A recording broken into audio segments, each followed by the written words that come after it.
If you're using financial models on a regular basis, then the evidence from research and so on is that you really need to test those models.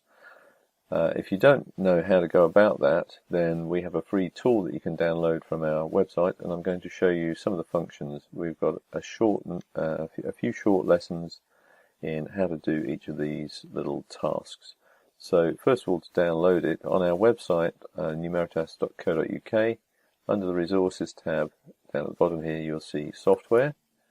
If you click there, that's the easiest way to find where you can download the tool. On this page, there are quite a long list of functions describing what the tool can do, but we're going to talk through those in these little sessions. So click on the software button, download the software button, and it'll take you to this page. Fill in your details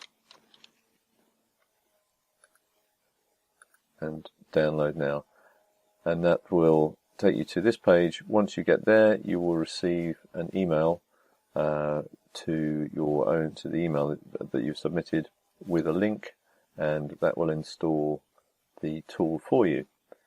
So once you've done that, you will have a new tab on the ribbon that's called Numeritas, and you'll see these buttons on here. We're going to cover each of those in turn.